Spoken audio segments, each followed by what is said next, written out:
Show our appreciation to those that lead us in praise every week. Isn't this beautiful? Wow. It's amazing. All right. Was anyone here born April 11th, 1954? Okay, we can go with this first slide. So,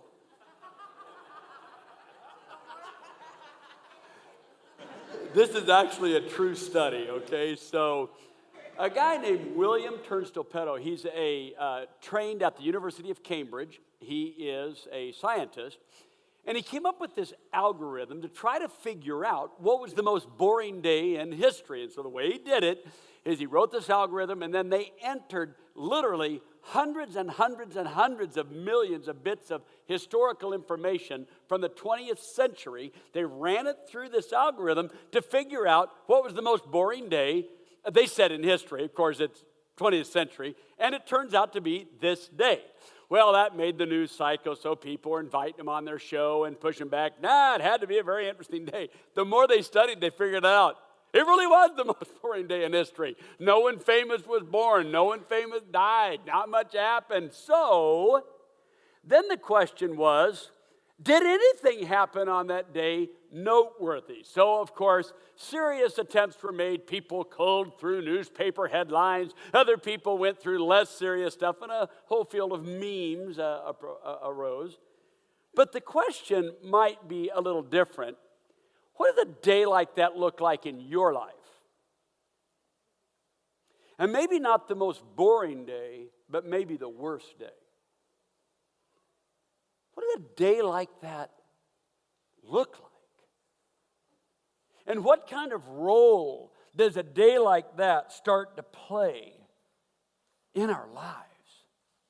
If we're ever going to be set free from a day that we do everything we could to forget, we're going to need the imagination of God. So let's say together our memory work that we're working on, Ephesians 3, verse 20.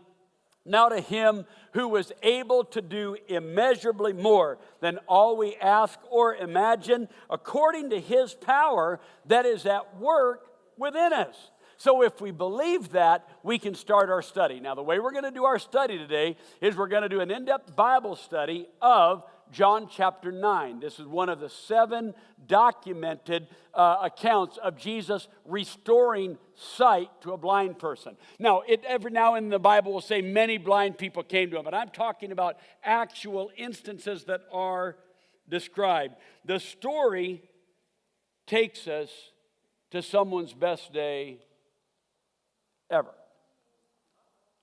So let's start in John chapter 9 and verse 1.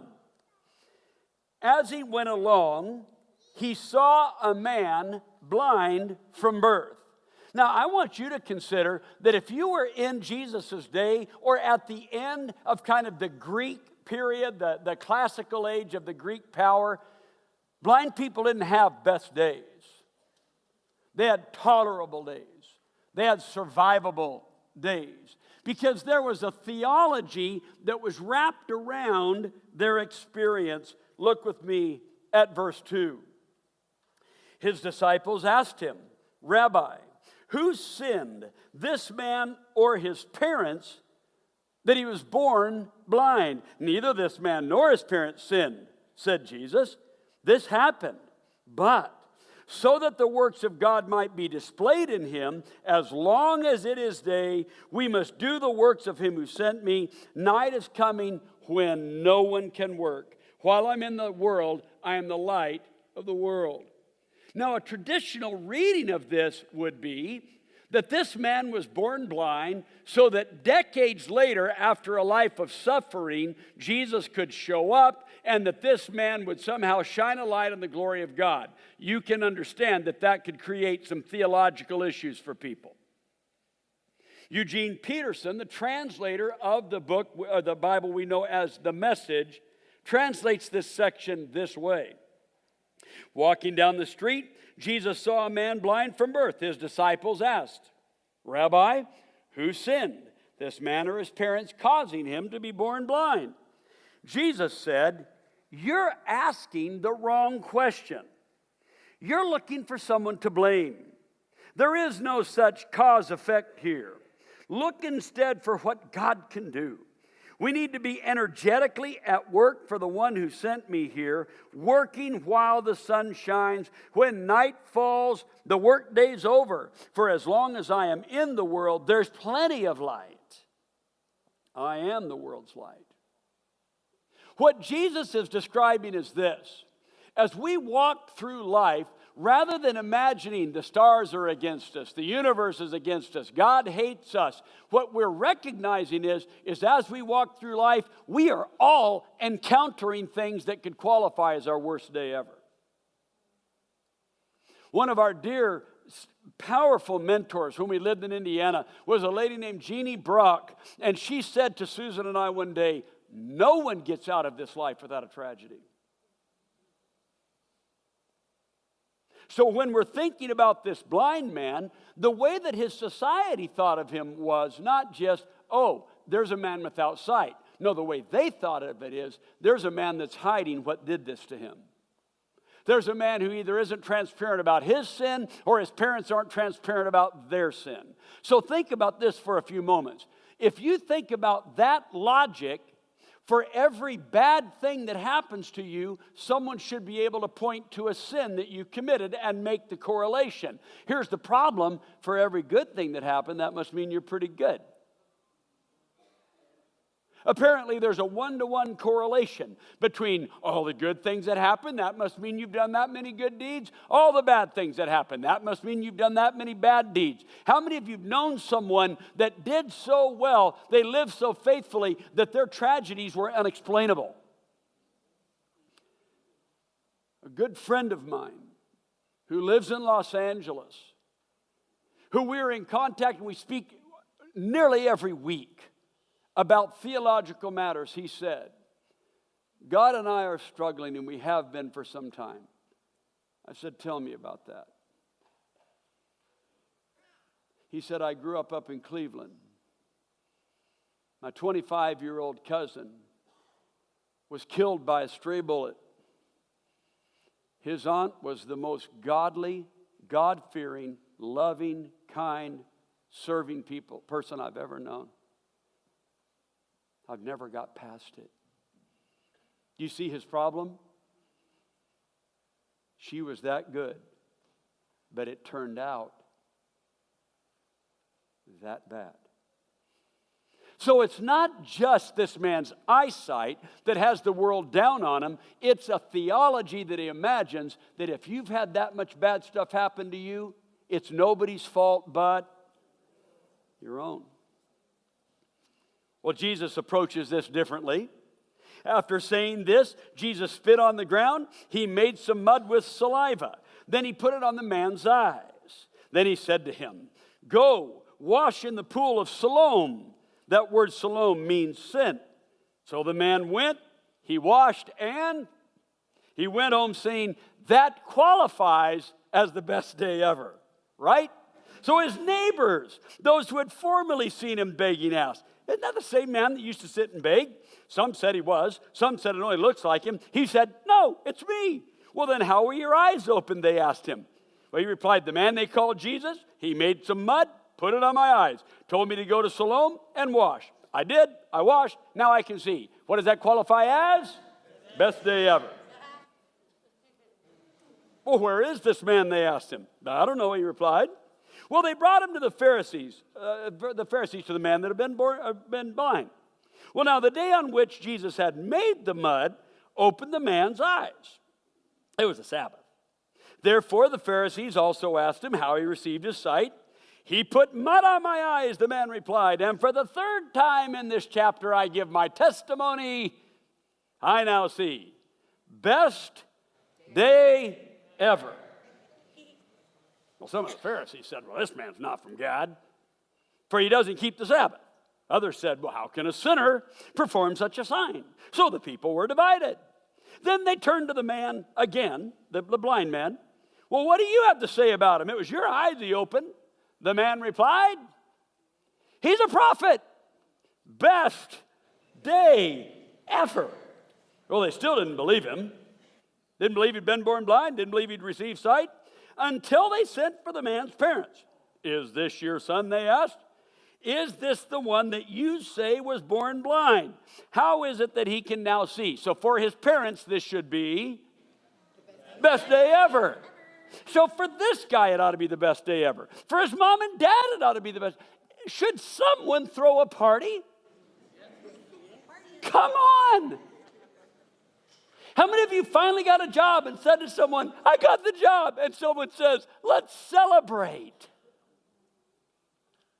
You went to court, you had some issues, it worked out, you're on your way, now you can get the job, and you tell people, they're like, "It's time to celebrate." You go to the doctor says, "You're in remission," celebrate. Someone says, "You're pregnant," if you were hoping for, celebrate, right? You see, there's a time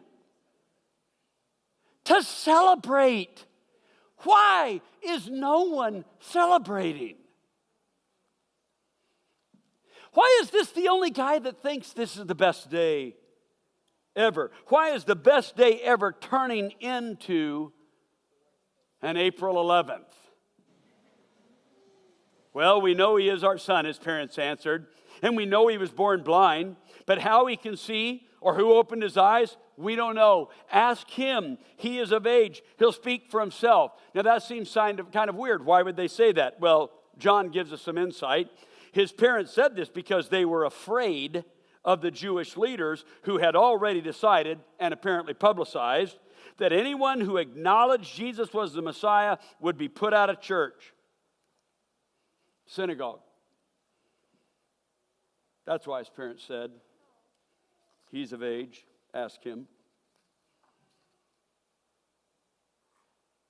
You see, this April 11th experience that should have been the best day ever, that's now turned into this day where everyone around him, religious leaders that should be cheering for him are against him, parents that should be standing with him are distancing themselves. This ought to be the best day ever, and suddenly it's not the best day ever. What is he going to do? I got interested about April 12th.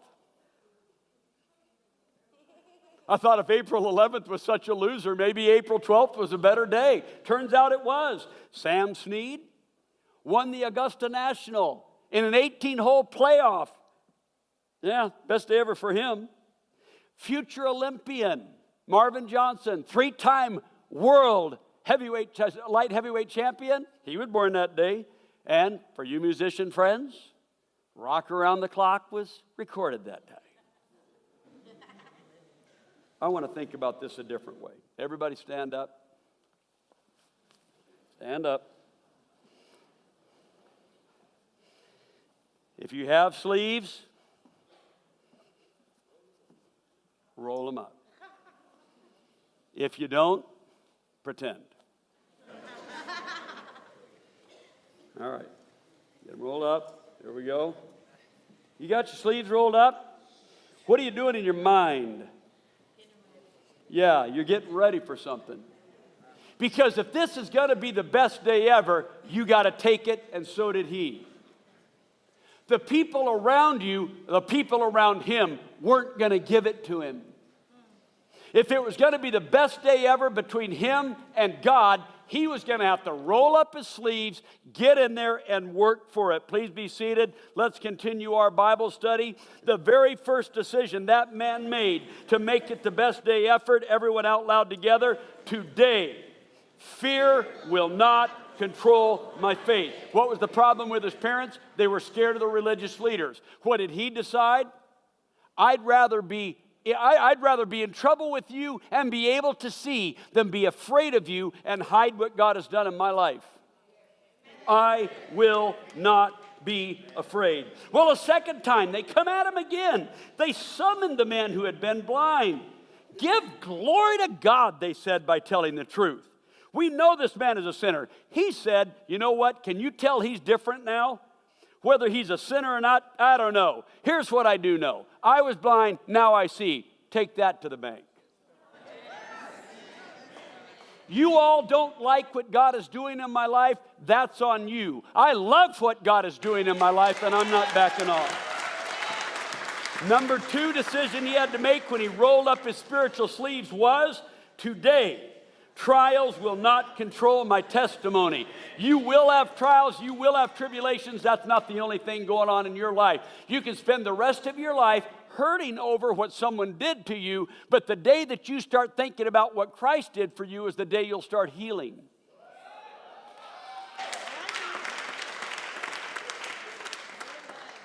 Then they asked him, what did he do to you? How did he open your eyes? He said, I've already told you, but you didn't listen. Why do you want to hear it again? Do you want to become his disciple too? So, on this day, a blind man decides to become the New Testament's first stand-up comedian.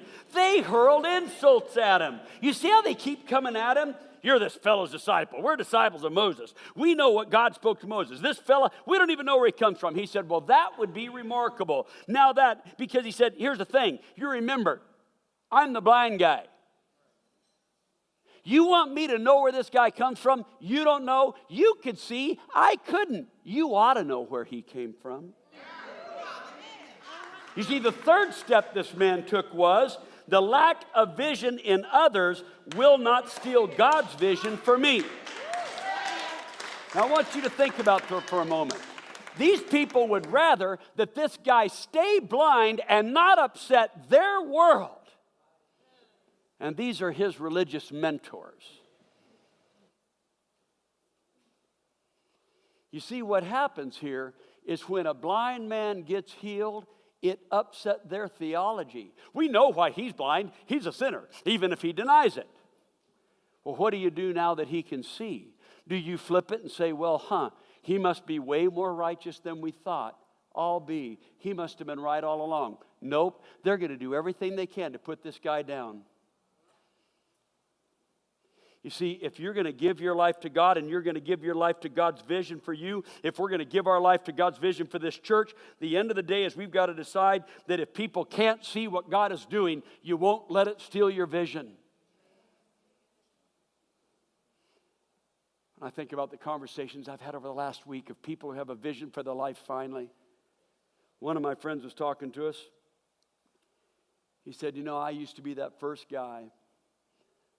If there wasn't some partying going on the weekend, if I hadn't heard about partying going on the weekend, I'd go call people and stir up where the party's going to go on the weekend. He said, now I got those same calls coming my way, but I've got a family. And I've got children. And I remember what it was like to live like a guy who had no vision, but I got vision now. And no one is taking it from me. Well, they won't stop. We know that God doesn't listen to sinners. He listens to the godly person who will do his will. You better pray that God listens to sinners, or every person in this room ought to quit praying. You better pray to God that God listens to sinners, or you and I need to stop praying. You get the foolishness of that theory that God doesn't listen to sinners? In fact, what about in Acts chapter 10 when Cornelius was wanting to get to know God? Before he ever confessed the lordship of Christ, before he was ever baptized, the Bible said that God sent an angel and said, hey, let me clarify. I'm listening. I'm listening to a sinner who wants me. Brothers and sisters, friends, cry out to God. He wants to hear from you. You need to cry out to God. Don't let anyone shut you down from getting closer to God. They said, well, no one's ever heard of opening the eyes of a blind man. He said, well, I have. Well, not in text. If this man were not from God, he could do nothing. To this they replied, you were steeped in sin at your birth. How dare you lecture us? And they threw him out. You see, they were the power structure. This guy was the blind guy. They knew the box to put him in. When Christ popped them out of the box, they didn't know what to do with him. And now they're stuck between their theology that worked as long as the guy was down and out and blind.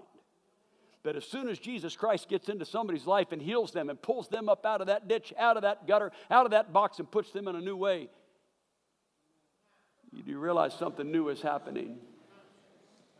Oh, society's got lots of boxes to put you in. And they'd love to close it. So they threw him out. But Jesus heard they'd thrown him out. So he went and found him and he said, hey, do you believe in the Son of Man? Who is he, sir? The man asked. You just tell me and I'll believe. Jesus says, you have now seen him. In fact, he's the one speaking with you. Then the man said, Lord, I believe.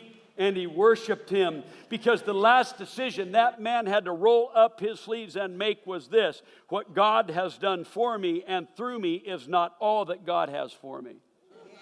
Whatever God has done for you on the front end isn't all God has for you. I can remember when I confessed my faith. I can remember my baptism. That wasn't the greatest day of my life. That was the beginning of a great life.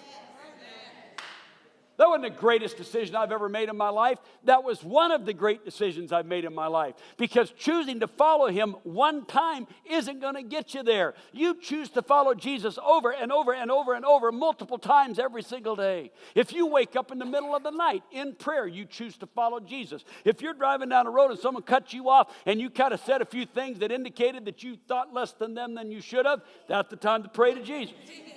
If you find yourself in your heart and your mind being tempted to go places that you ought not to go, be in relationships that you know are not right for you, do things at your work that you know are not right for you, not right for God, not right for your relationship with God, when the Holy Spirit cuts in line right there and says, hey, what are you doing? Stay off of that. And you respond in obedience. Then you'll know that the decision you made to follow him initially has to be made again and again and again and again. You see, the kingdom of God isn't something to be managed. It's like a wave that a surfer rides, sometimes with great terror at the power beneath you.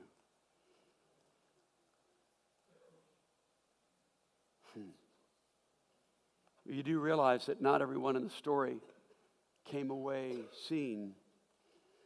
Jesus said, for judgment I've come into this world, so that the blind will see, and those who see will become blind. Some Pharisees who were with him answered and said, what, are we blind too? And Jesus said, well, actually, if you were blind, you wouldn't be guilty of sin. The problem is that you claim you can see. And anyone that's around Jesus knows that he's the one with the vision. He's the one that can see. So what can that look like for us in a practical way? I want to challenge you to consider a story of Jesus healing another blind man. For when he healed the blind man, he asked him, what do you see? And the man said, it's kind of blurry. And Jesus touched him again, and it became clear. Some of you have seen the TED Talk that was done by a vision professor and neuroscientist at MIT. His name is Dr. Pawan Sinha. He had wondered what he could do to relieve blindness caused by disease. He knew of children in his home country of India that he felt like with certain surgeries, if they could possibly be made available, that it could heal their blindness. So he founded and funded his own foundation. And he began to do these surgeries, 1, then 5, then 30, then more. But the whole time he was doing the surgeries, he was keeping track of their responses, carefully observing how these people that were blind responded when they could see again. And he said in his TED Talk something that shocked people. He said, you might think to yourselves that all of a sudden they could see and they could navigate the world and everything was clear. He said it was the exact opposite. The fact is that when they first received their sight, they kind of blinked. They were disoriented. Things were foggy. They didn't know what to do with their new sight. They weren't used to shapes. They weren't used to spatial recognition. That came over time. The fact that their eyes were open and they could see, they had to catch up to what it meant.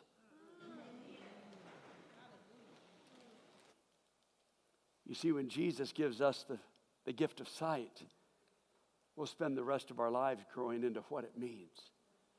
That's what we're doing today.